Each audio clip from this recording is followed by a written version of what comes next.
നമസ്കാരം. വിജിലൻസിന്റെ പുതിയൊരു എപ്പിസോഡിലേക്ക് എല്ലാവർക്കും സ്വാഗതം. എന്നത്തെയും പോലെ ഇന്ന് നമ്മുടെ ഒപ്പം ഉള്ളത് കേരളത്തിന്റെ മുൻ DGP Shri Jacob Thomas IPS. Sir നമസ്കാരം. നമ്മളെ എല്ലാ എപ്പിസോഡിലും പുതിയ പുതിയ വിഷയങ്ങൾ ചർച്ച ചെയ്യുകയും അതിനെപ്പറ്റി കൂടുതലായിട്ടുള്ള അറിവുകൾ നമ്മുടെ പ്രേക്ഷകർക്ക് ലഭിക്കുന്നുമുണ്ട്. ഇന്ന് നമ്മൾ ചർച്ചയ്ക്ക് വേണ്ടി എടുത്തിരിക്കുന്ന വിഷയം അർബൻ പ്ലാനിംഗ് ആണ്. 4 മണിക്കൂർ മഴ പെയ്തു കഴിഞ്ഞാൽ നഗരം വെള്ളത്തിന്റെ അടിയിലാവും. മഴയാണോ പ്രശ്നം, അതോ നഗര ആസൂത്രണമാണോ ഇതിന്റെ പുറകിലെ പ്രശ്നമായിട്ട് നമ്മൾ കാണേണ്ടത്? ഇതിൻ്റെ ഉത്തരമെന്ന് പറയുന്നത് മഴ ഇന്നോ ഇന്നലെയോ പുതുതായിട്ടുണ്ടായ ഒരു കാര്യമൊന്നുമല്ല. ഒരു 100 വർഷം മുമ്പും 50 വർഷം മുമ്പും ഈ നമ്മുടെ സർക്കാരുകൾ ഇവിടെ 56 മുതൽ ഭരിക്കാൻ തുടങ്ങിയതിന് ശേഷമൊക്കെ ഈ മഴ ഉണ്ട്. വലിയ മഴയുണ്ടാവും. പണ്ടൊക്കെ നമുക്ക് കൃത്യമായിട്ട് പറയുന്നത് ജൂണിൽ തുടങ്ങും, അത് കഴിഞ്ഞ് കുറച്ച് കഴിയുമ്പം 2 ടൈപ്പ് മഴകൾ ഉണ്ടാകും. പക്ഷേ ഇപ്പോൾ അന്ന് ഇത് ഉണ്ടാകുമ്പോൾ അത് ഒഴുകിപ്പോകാനുള്ള സാധനങ്ങളുണ്ടായിരുന്നു. ഉദാഹരണത്തിന് തിരുവനന്തപുരത്ത് ആമിഴിഞ്ഞാൻ തോടെന്ന് പറഞ്ഞൊരു തോടുണ്ട്. അത് പിന്നീട് ആ തോടൊക്കെ കയ്യേറി അത് വെള്ളം ഒഴുകാനുള്ള അതിൻ്റെ വഴിയെല്ലാം അടച്ച് കയ്യേറ്റക്കാരെന്ന് വെച്ചാൽ വെറും പാവപ്പെട്ടവരെന്തെങ്കിലും വീട് വെക്കാനോ ഒന്നും അല്ല, കട നടത്താനൊന്നും അല്ല, വലിയ വലിയ ബിൽഡേഴ്സ് മാള് നടത്താനും ഒക്കെയാണ്. അത് ഏറ്റവും മുകളിലുള്ള രാഷ്ട്രീയ നേതൃത്വത്തിൻ്റെ സമ്മതത്തോടെയും അറിവോടെയും ആശീർവാദത്തോടെയും ഒക്കെയാണ് ഈ കയ്യേറ്റങ്ങൾ നടക്കുന്നത്. അപ്പം ഉത്തരവാദി ആരാണ്? നമ്മുടെ രാഷ്ട്രീയ നേതൃത്വവും ഈ മാള് പണിത് ഈ കയ്യേറ്റം ഈ പോയതാണ്. പണ്ട് നമ്മുടെ ഹാരപ്പൻ സിവിലൈസേഷനെ പറ്റി കേട്ടിട്ടുണ്ട്. ഹാരപ്പൻ സിവിലൈസേഷനൊക്കെ പണ്ട് നദിയുടെ തീരത്താണല്ലോ സംസ്കാരങ്ങൾ ഒക്കെ വന്നത്. കാരണം അവിടെ കൃഷി ചെയ്യാനുള്ള ഫെർട്ടൈലായിട്ടുള്ള സ്ഥലമുണ്ട്. അതുകൊണ്ടാണ് അവിടെ മനുഷ്യർ കൂടി താമസിച്ചു തുടങ്ങി. പക്ഷേ അവിടെയൊക്കെ ആദ്യം ചെയ്യുന്നത് പുഴയാണല്ലോ. അപ്പോൾ ഡ്രെയിനേജിനുള്ള പരിപാടി ചെയ്യുന്നുള്ളത് നമ്മുടെ ഈ ഹാരപ്പൻ സിവിലൈസേഷൻ്റെ ആർക്കിയോളജിക്കൽ സൈറ്റുകളിലൊക്കെ പോയാൽ നമുക്ക് മനസ്സിലാവും. പക്ഷെ നമ്മുടെ ഈ നഗരാസൂത്രണ വകുപ്പ് എന്തുകൊണ്ട് ഇത് ചെയ്യുന്നില്ല? ഒരു ഉദാഹരണം പറയാം. തിരുവനന്തപുരത്ത് ഈ 4 മണിക്കൂർ മഴ പെയ്യുമ്പോൾ വെള്ളക്കെട്ടുണ്ടാകുന്ന ഏറ്റവും ഉണ്ടാകുന്ന തമ്പാനൂർ, കിഴക്കേക്കോട്ട ആ പ്രദേശങ്ങളാണ്. ഈ ഓപ്പറേഷൻ അനന്ത എന്ന പേരിൽ മുൻ ചീഫ് സെക്രട്ടറി ജിജി തോംസൺ ആയിരുന്നപ്പോൾ അദ്ദേഹത്തിൻ്റെ നേതൃത്വത്തിൽ ഒരു പദ്ധതി നടപ്പാക്കാൻ തീരുമാനിച്ചു. ഇനി മേലാൽ തിരുവനന്തപുരത്ത് വെള്ളക്കെട്ടുണ്ടാവില്ല, ജനജീവിതം വളരെ സുഖപ്രദമായിരിക്കും എന്ന് പറഞ്ഞാണ് ചീഫ് സെക്രട്ടറി തുടങ്ങി. എല്ലാ വകുപ്പുകളെയും സംയോജിപ്പിച്ചാണ്, കാരണം ചീഫ് സെക്രട്ടറി ആണല്ലോ. അപ്പം എല്ലാ വകുപ്പുകളും സംയോജിപ്പിച്ച് ഓപ്പറേഷൻ അനന്ത നടപ്പാക്കി. ഇനി വെള്ളക്കെട്ടുണ്ടാകാതിരിക്കാൻ വേണ്ടിയാണ്. പക്ഷേ ഒരു ബാറിൻ്റെ അടുത്തെത്തിയപ്പം ഓപ്പറേഷനും അനന്തയും ചീഫ് സെക്രട്ടറിയും ഒക്കെ അവിടെ നിന്നു. അപ്പോൾ മഴയല്ല പ്രശ്നം, നമ്മളുടെ രാഷ്ട്രീയക്കാരും നമ്മുടെ ഉദ്യോഗസ്ഥരും ഒക്കെ ഒരു ഒരു ഒരു ബിൽഡറെയോ അല്ലെങ്കിൽ ഒരു ബാറുകാരനെയോ ഒക്കെ കാണുമ്പോഴത്തേനും മുട്ടിടിച്ച് മാറുന്നതുകൊണ്ടാണ് ഈ ദുരവസ്ഥയ്ക്ക് നമ്മുടെ നഗരങ്ങളിൽ കാണണം. അതുപോലെ എറണാകുളത്താണേലും എത്രയോ സ്ഥലങ്ങൾ പുഴകളും കനാലുകളും ചിലവന്നൂർ എല്ലാം കയ്യേറിയിട്ടുണ്ട്. ഞാൻ ബിസിനസ് എടുത്തപ്പോൾ അന്വേഷിച്ചാണ് ചിലവന്നൂർ അത് കയ്യേറിയത്. അപ്പോൾ അത് കയ്യേറിയിട്ട് അതിനൊരു കേസ് എടുത്തു കഴിഞ്ഞാൽ തന്നെ അത് പിന്നെ പല പല മാർഗ്ഗങ്ങളുണ്ട് ഇവർക്ക് ഇങ്ങനെ നീട്ടി കൊണ്ടുപോയി ആ കയ്യേറ്റം അങ്ങനെ അതുപോലെ തന്നെ അടിക്കും. പക്ഷേ ജനം കഷ്ടപ്പെടുന്നു. നഗരാസൂത്രണ വകുപ്പ് എന്ന് പറയുന്നത് അഴിമതിയുടെ ഒരു കൂത്തരങ്ങാണ്. അതാണ് എൻ്റെ കാരണം. ചെറിയൊരു മഴ പെയ്യുമ്പോൾ തന്നെ വെള്ളക്കെട്ടിനകത്തിൽ സ്കൂട്ടറുകാരാണ് ഏറ്റവും കൂടുതൽ സഫർ ചെയ്യുന്ന ഈ ഒരു സിറ്റുവേഷൻ. ഈ വെള്ളക്കെട്ടുണ്ടാകുമ്പോഴത്തേക്കും ഒന്ന് ഈ അവിടുന്ന് ഇവിടുന്നൊക്കെ പാമ്പ് വരാം, അത് വീട്ടിൽ കയറാം. 2 ഈ കുഴിയുണ്ടെങ്കിൽ സ്കൂട്ടറുകാരോ അല്ലെങ്കിൽ കാൽനടക്കാരോ സൈക്കിളുകാരോ ഒക്കെ പോകുമ്പോഴത്തേനും കുഴി ചാടും, കുഴി കാണത്തില്ലല്ലോ. പിന്നെ കടയിലോ അല്ലെ വീട്ടിലോ ഇരിക്കുന്ന സാധനങ്ങളൊക്കെ വെള്ളം കയറി നശിച്ചു പോകത്തില്ലേ. ഓഫീസ് തുറക്കാൻ പറ്റത്തില്ല, സ്കൂൾ തുറക്കാൻ പറ്റില്ല. അങ്ങനെ മൊത്തത്തിൽ ജനജീവിതം സ്തംഭിക്കുന്ന ഒരു പരിപാടിയുടെ കാരണക്കാർ ഉത്തരവാദി എന്ന് പറയുന്നത് ഈ നഗരാസൂത്രണ വകുപ്പാണ്. ബ്രഹ്മപുരം കത്തുന്നത് അത് നഗരാസൂത്രണത്തിൻ്റെ പിഴവാണോ?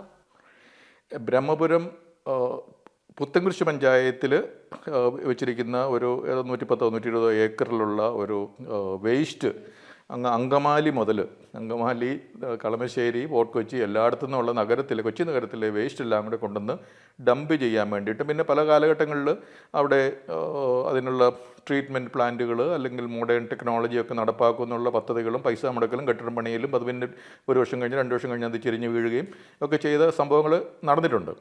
അപ്പോൾ ബ്രഹ്മപുരം കത്തുന്നതിൻ്റെ ഒരു ഉദാഹരണം നഗരാസൂത്രണം എന്ന് പറയുന്നത് ഇവിടെ ഇല്ല എന്നുള്ളതുകൊണ്ടാണ്.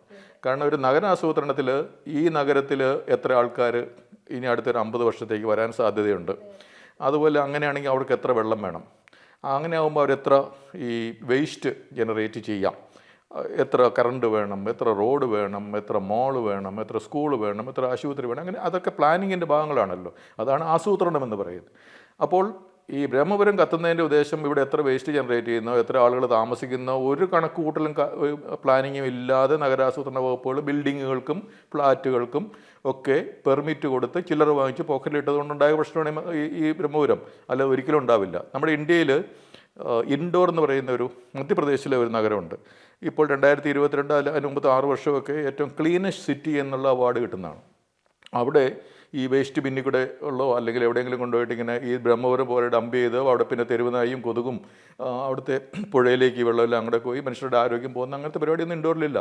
അതുകൊണ്ട് അവിടുത്തെ ബസ്സിന് പോലും CNG ഉപയോഗിക്കാനുള്ള എനർജി ഈ വേസ്റ്റിൽ നിന്ന് ബാക്കി സോർട്ട് ചെയ്തിട്ട് ബാക്കി മെറ്റീരിയൽസ് ആക്കുന്നു. എല്ലാത്തിനും പണമാക്കി മാറ്റി വേസ്റ്റ് ഒരു വിഷയമല്ലാതെ ക്ലീൻ സിറ്റി ആയിട്ട് ഇൻഡോർ മാറി.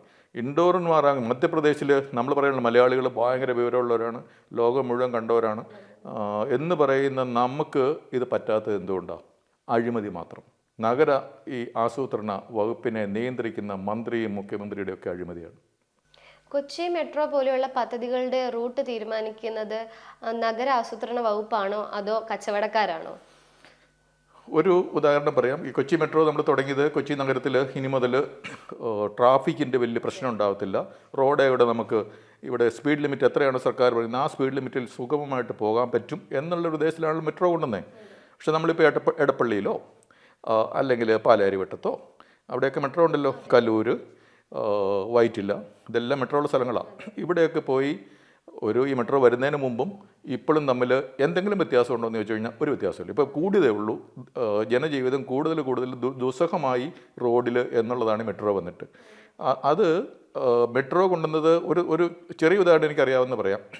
മെട്രോ ശരിക്കും കലൂർന്ന് ഹൈക്കോടതി എന്ന് പറയുന്നത് നമ്മളുടെ ഏറ്റവും വലിയൊരു സംവിധാനമാണ് എറണാകുളത്തുള്ളത്. ബാക്കി അസംബ്ലിയും സെക്രട്ടേറിയറ്റും ഒക്കെ തിരുവനന്തപുരത്താണ്. നമ്മുടെ ജനാധിപത്യത്തിൻ്റെ ഏറ്റവും ഒരു സ്ഥലമാണ്. ആ ഹൈക്കോടതിയുടെ അതിലെ ബാനർജി റോഡ് വഴി കൊണ്ടുപോകാമായിരുന്നല്ലോ. എന്നിട്ട് അവിടുന്ന് law college, saint Teresa's college, കോർപ്പറേഷൻ്റെ ഓഫീസ്, അങ്ങനെ അതിലേക്ക് ഇറക്കി വീണ്ടും പറഞ്ഞ ഈ സൗത്തിലേക്ക് കൊണ്ടുപോകാൻ പറ്റും. പക്ഷെ എന്തിന് ഇപ്പോൾ വളച്ചിരിക്കുന്നത് പോലെ അവിടെ വളച്ച് കൊണ്ടുവരിക്കുന്നു? കച്ചവടക്കാരുടെ താല്പര്യം മാത്രം. അല്ലാതെ നഗരാസൂത്രണം എന്ന് പറയുന്നതല്ല മുഖ്യം. കാരണം കൂടുതൽ ആൾക്കാർക്ക് പ്രയോജനപ്പെട്ടിരുന്നെങ്കിൽ ഈ വക്കീലന്മാർക്കും ജഡ്ജിമാർക്കും ഒക്കെ തീർച്ചയായിട്ടും അവിടെ ഇപ്പോൾ ഈ ലുലു മാളിലേക്ക് ഇങ്ങനെ ഒരു പാലം വെച്ചിരിക്കുന്നത് പോലെ ഹൈക്കോടതിയിലേക്ക് ഒരു പാലം വെച്ച് കഴിഞ്ഞാൽ റോഡുമായിട്ട് ഒരു ബന്ധമില്ലാതെ എല്ലാ ദിവസവും രാവിലെ 10 മണി, 9 മണി, 8 മണിക്കൊക്കെ അഡ്വക്കേറ്റ്സ് പോകുന്നു, വൈകുന്നേരം അതുപോലെ തിരിച്ചു പോകുന്നു. എത്രയോ വണ്ടികളാണ് പോകുന്നത്, അതുപോലെ കക്ഷികളൊക്കെ പോകുന്നില്ലേ? അതാണല്ലോ ഇവിടുത്തെ ഏറ്റവും വലിയൊരു ആളുകൾ വരികയും പോവുകയും ചെയ്യുന്ന ഒരു സ്ഥലം. അതിനെ കണക്ട് ചെയ്യാതെ കച്ചവടക്കാരുടെ താല്പര്യം മാത്രം നോക്കിയ ഒരു ആസൂത്രണമാണ് കൊച്ചി മെട്രോ എന്നുള്ളത് എല്ലാവർക്കും അറിയാവുന്ന കാര്യമാണ്.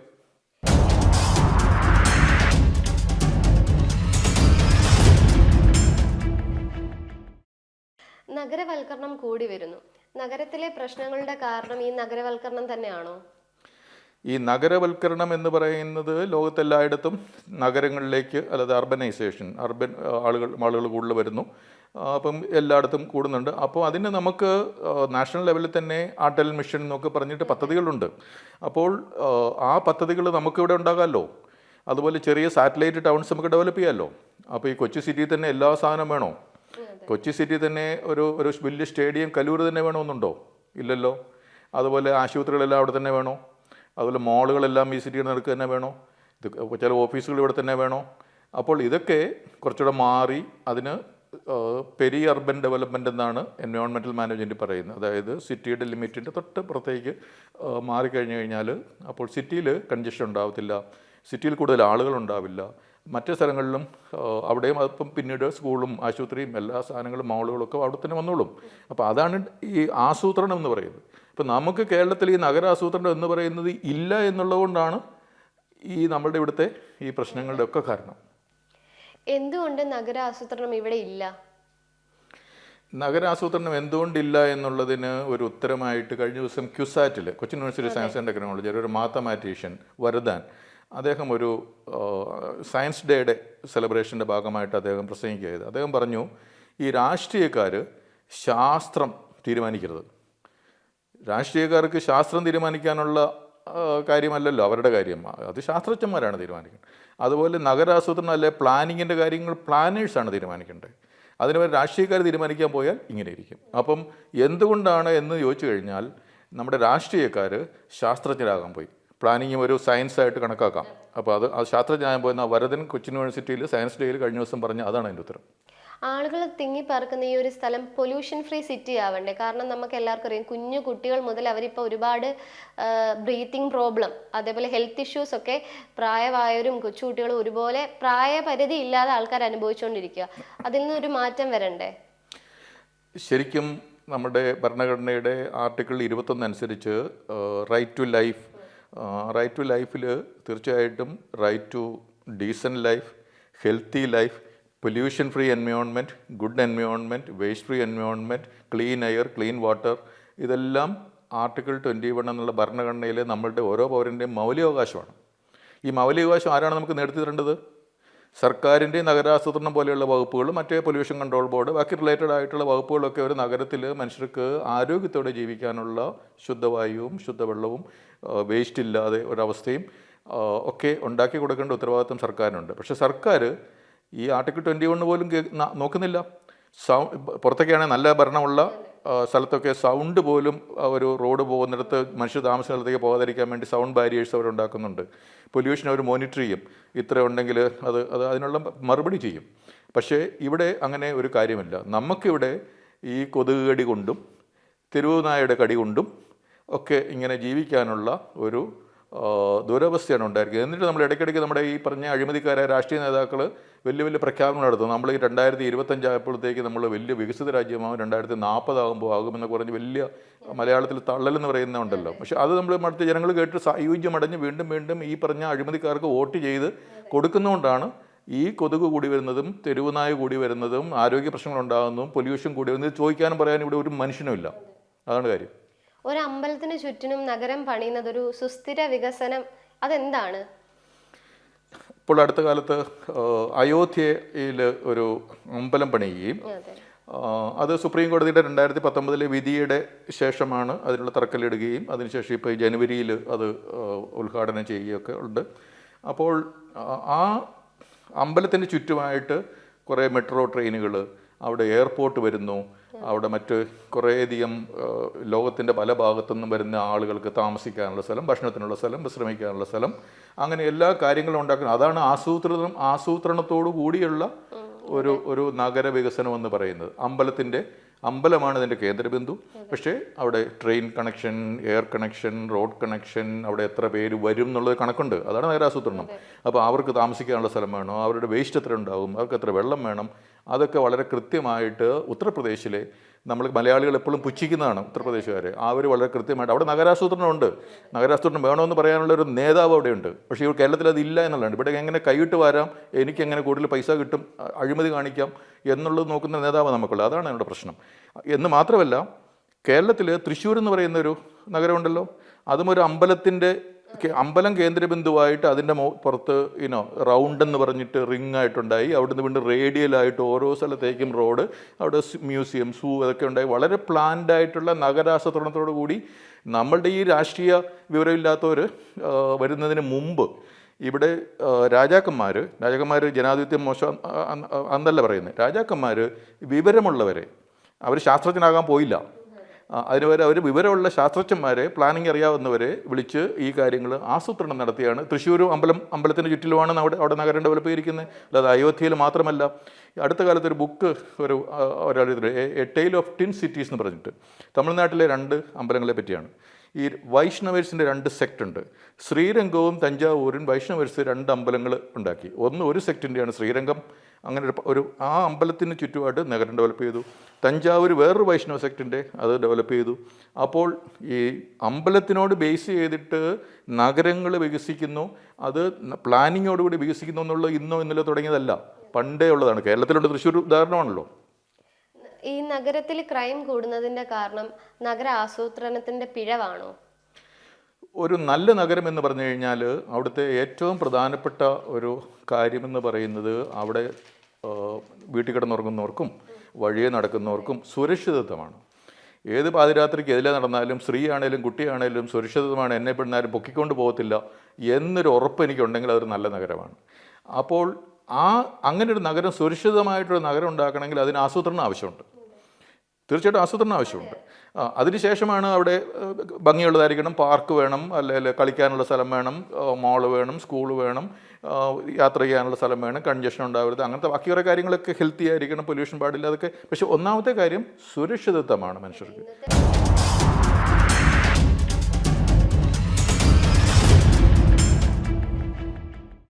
എങ്ങനെയായിരിക്കണം നല്ലൊരു ആസൂത്രണം ചെയ്ത നഗരം? നല്ല ആസൂത്രണം ചെയ്ത നഗരങ്ങളുടെ ഉദാഹരണങ്ങൾ നമുക്ക് പുറത്തുള്ളതൊക്കെ നമ്മൾ പോകുന്നില്ല. ഇന്ത്യയിൽ തന്നെ ചണ്ഡീഗഡ് എന്ന് പറയുന്നത് ആസൂത്രണം ചെയ്ത ഒരു ലേ കോർബ്യൂസിയർ എന്ന് പറഞ്ഞൊരു അർബൻ ഡിസൈനർ ചെയ്ത ഒരു നഗരമാണ്. അതിനുശേഷം അതിൻ്റെ തൊട്ടടുത്ത പഞ്ചാബിൽ മൊഹാലി എന്ന് പറയുന്ന, മൊഹാലി ക്രിക്കറ്റിൻ്റെ സ്റ്റേഡിയമൊക്കെ കേട്ടിട്ടുണ്ടല്ലോ, അപ്പോൾ മൊഹാലി എന്ന് പറയുന്ന ഒരു ജില്ല, അതും വളരെ നന്നായിട്ട് ഇപ്പം അതിൽ നമ്മൾ യാത്ര ചെയ്യുമ്പോൾ മനസ്സിലാവും എത്ര പ്ലാൻഡാണ്, എല്ലാത്തിനും എങ്ങോട്ടാണ് പോകേണ്ടത്, ഓരോ കാര്യങ്ങൾ എവിടെയാണ്, റോഡിൽ ഒരിടത്ത് ഒരു കൺജഷനോ പ്രശ്നങ്ങളോ ഒന്നുമില്ല, ക്ലീനാണ്, പട്ടിയില്ല, കൊതുകില്ല, ഒന്നുമില്ല അവിടെ. അപ്പോൾ അങ്ങനെയുള്ള പ്ലാനിങ് കേരളത്തിലെ വിവരമുള്ളവർക്ക് അത് പറ്റുന്നില്ല. അതേസമയം നോർത്ത് ഇന്ത്യയിൽ പഞ്ചാബിൽ പറ്റുന്നുണ്ട്. അതിന് പണ്ട് കാലത്ത് ജാംഷഡ്പൂർ എന്ന് പറയുന്നത് ഒരു ജാർഖണ്ഡിൽ ഏറ്റവും പ്ലാൻഡായിട്ട് ടാറ്റക്കാരുണ്ടാക്കിയ ഒരു നഗരമുണ്ട്. പിന്നീട് അത് പിന്നെ ബാക്കി പല ഡെവലപ്മെൻറ്റ്സ് വന്നുകൊണ്ട് ആ ഒരു പ്ലാനിങ്ങിൻ്റെ ആ ഒരു കൺസെപ്റ്റ് പോയി. ഡൽഹി ഒറിജിനലി ഒരു പ്ലാൻഡ് സിറ്റി ആയിരുന്നു. പക്ഷേ പിന്നീട് അത് പല രാഷ്ട്രീയ തീരുമാനങ്ങളുണ്ട്, ഈ പറഞ്ഞൊരു ആസൂത്രണ പ്രശ്നങ്ങളുണ്ട് പോയി. ഇപ്പോൾ ഇൻഡോർ ഒരു നല്ല പ്ലാൻഡ് സിറ്റി ആണോ എന്ന് ചോദിച്ചു കഴിഞ്ഞാൽ നമ്മുടെ ഇവിടുത്തെ സിറ്റികളെക്കാളൊക്കെ എത്രയോ ബെറ്ററാണ്. കാരണം നമുക്കിവിടെ പ്ലാനിങ് ഇല്ല, ഇറ്റ് ഈസ് ആബ്സെൻറ്റ്. പക്ഷേ അവിടെയൊക്കെ പ്ലാനേഴ്സ് ഉണ്ട്. ആ പ്ലാനേഴ്സിൻ്റെ ശാസ്ത്രം അത് ആ ശാസ്ത്രജ്ഞന്മാർ തന്നെ തീരുമാനിച്ചോട്ടെ എന്നുള്ളത് അവിടുത്തെ രാഷ്ട്രീയ നേതാക്കന്മാർ വിട്ടുകൊടുത്തിരിക്കുകയാണ്. അപ്പോൾ ശാസ്ത്രജ്ഞന്മാർ നന്നായിട്ട് തീരുമാനിക്കും. ഇവിടെ നമുക്ക് പ്ലാനിങ്ങിന് വേണ്ടിയിട്ട് കൊച്ചിയിലാണേലും തിരുവനന്തപുരത്താണേലും ഒരു വികസന അതോറിറ്റി ഉണ്ട്, GCDA എന്ന് പറഞ്ഞിട്ട്, ഇവിടെയും ട്രിഡ എന്ന് പറഞ്ഞ് തിരുവനന്തപുരത്തും. അതുപോലെ കോർപ്പറേഷൻ്റെ വികസന സമിതികൾ ഉണ്ട്, ഈ പറഞ്ഞ നഗരാസൂത്രണ വകുപ്പുകളുണ്ട്, ഓരോ മറ്റു വകുപ്പുകളുണ്ട്. പക്ഷേ ഈ വകുപ്പുകൾ തമ്മിൽ എന്താണ് ചെയ്യുന്നതെന്ന് ചോദിച്ചു കഴിഞ്ഞാൽ, ഒരാൾ ഒരു റോഡ് വികസിപ്പിക്കും, വേറൊരാൾ ഒരു പാലം വികസിപ്പിക്കും, വേറൊരാൾ പോയിട്ട് ഏതെങ്കിലും സ്റ്റേഡിയം വികസിപ്പിക്കും, വേറൊരാളൊരു മാർക്കറ്റ് വികസിപ്പിക്കും. ഇങ്ങനെയൊക്കെ ഓരോരുത്തരും അവർക്ക് തോന്നുന്ന പോലെയുള്ള വികസനം വരികയും അതിൻ്റെ നഗരാസൂത്രണ വകുപ്പ് എന്ന് പറയുന്നതും അതിൻ്റെ മന്ത്രിയും വെറും നോക്കുകുത്തികളായിട്ട് കയ്യൊക്കൊള്ളം കാര്യക്കാരെന്നുള്ള അവസ്ഥയിലേക്ക് നമ്മുടെ കേരളത്തെ തട്ടിവിട്ടിരിക്കുകയാണ്. ഒരു ഉദാഹരണം ഞാൻ പറയാം. ഈ അടുത്ത കാലത്ത് അടൽ മിഷനിൽ, കേന്ദ്ര ഗവൺമെൻറ്റിൻ്റെ അടൽ മിഷനിൽ 187 കോടിയോ അങ്ങനെ 180-ലധികം കോടിയിൽ ഒരു സ്യൂവേജ് ട്രീറ്റ്മെൻറ്റ് പ്ലാൻ, അത് ഈ വേസ്റ്റ് വീട്ടിൽ നിന്നുള്ളത് ട്രീറ്റ് ചെയ്യാൻ വേണ്ടിയിട്ട് ഒരു പദ്ധതി, അതിൻ്റെ ടെൻഡറൊക്കെ വിളിച്ചു. അപ്പോൾ കേന്ദ്ര ഗവൺമെൻറ് അംഗീകരിച്ചിരിക്കുന്നതാണ്. അത് കേരള വാട്ടർ അതോറിറ്റിയാണ് അത് നടപ്പാക്കുന്ന ഏജൻസി മാത്രം, പൈസ കേന്ദ്ര സർക്കാരിൻ്റെ. അപ്പോൾ അതിൻ്റെ ഉദ്ദേശം ഈ കൊച്ചിയുടെ സെൻട്രൽ ഏരിയയിൽ, അതായത് മറൈൻ ഡ്രൈവ്, പനമ്പള്ളി നഗർ, രവിപുരം, ആ ഏരിയയിലൊക്കെയുള്ള 1200ഓളം വീടുകൾക്ക് സെപ്റ്റി ടാങ്ക് വേണ്ട. ഇപ്പോൾ സെപ്റ്റി ടാങ്ക് ഉണ്ടാക്കുക എന്നുള്ളത് വെള്ളത്തിൽ കുറേ പ്രശ്നങ്ങളുണ്ടാവുമല്ലോ. അപ്പോൾ ഈ സെപ്റ്റി ടാങ്കില്ല, അത് നേരിട്ട് ഈ സ്യൂവേജ് പൈപ്പിലേക്ക്, അതിന് കണക്ടിവിറ്റിക്ക് തന്നെ ഏകദേശം 151 കോടിയോളം ആകും. അപ്പോൾ അങ്ങനെ കണക്ട് ചെയ്തിട്ട് എളംകുളത്തുള്ള പഴയ തന്നെ വാട്ടർ അതോറിറ്റിയുടെ സ്യൂവേജ് ട്രീറ്റ്മെൻറ്റ് പ്ലാന്റ് അവിടെ ഉണ്ട്. അവിടുത്തെ ആ സ്ഥലത്ത് ഒരു ബൃഹത്തായ 5 മില്യൺ ലിറ്ററോ അങ്ങനെ കണക്കുണ്ട്. അപ്പോൾ അതനുസരിച്ചുള്ള വലിയൊരു പ്ലാന്റ് ചെയ്യുന്നു. അപ്പോൾ 12,000 അത്രയും കുടുംബങ്ങൾക്ക് ഒരു മോഡേൺ ആയിട്ടുള്ള പ്ലാനിങ്ങോട് കൂടിയുള്ള ഒരു സാധനം ചെയ്യും. പക്ഷേ അങ്ങനെ ചെയ്താൽ പോലും ഈ 2024 8% കൊച്ചി സിറ്റിയിലെ ആൾക്കാർക്ക് ഈ മോഡേൺ ആയിട്ടുള്ള കാര്യം കിട്ടുന്നുള്ളൂ. അപ്പോൾ നമുക്ക് ഇത്രയും കാലം എന്ത് പ്ലാനിങ് അവിടെ ചെയ്തേ?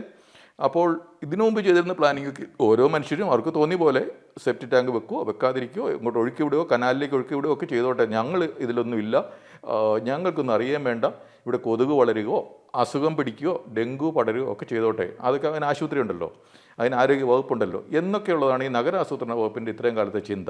അപ്പോൾ ഈ പദ്ധതി നടപ്പാക്കുന്നതിന് ഇപ്പോൾ പ്രശ്നമുണ്ട്. കാരണം ഓരോ വീട്ടിൽ നിന്നും ഈ കണക്ഷനുള്ള പൈപ്പ് ഇടണമെങ്കിൽ റോഡ് വിട്ട് പൊളിക്കണം. അപ്പം നേരത്തെ ഈ പ്ലാൻ ചെയ്തപ്പോഴത്തേനും ഈ വീടുകൾക്ക് ഏതെങ്കിലും കാലത്ത് ഇങ്ങനൊരു സെൻട്രലൈസ്ഡ് ആയിട്ടുള്ള ഇത് കളക്ട് ചെയ്യേണ്ടി വരുമെന്നുള്ളൊരു പ്ലാനിങ് എന്ന് പറയുന്നത് ഇല്ല. അപ്പോൾ അതാണ് നഗരാസൂത്രണ വകുപ്പ് എന്ന് പറയുന്നത് ഈ കേരളത്തിൽ ഇല്ല. ഉണ്ടെങ്കിൽ അത് അവർക്കറിയാവുന്ന ശാസ്ത്രം തീരുമാനിക്കുന്നതിൻ്റെ മുകളിലുള്ള മന്ത്രി, വിവരമില്ലാത്ത മന്ത്രി ആയതുകൊണ്ടാണ് ഇങ്ങനെയൊക്കെയുള്ള ഗതികേടുകൾ ഈ നമ്മുടെ കേരളത്തിലെ നഗരത്തിലുണ്ടായിരിക്കുന്നത്.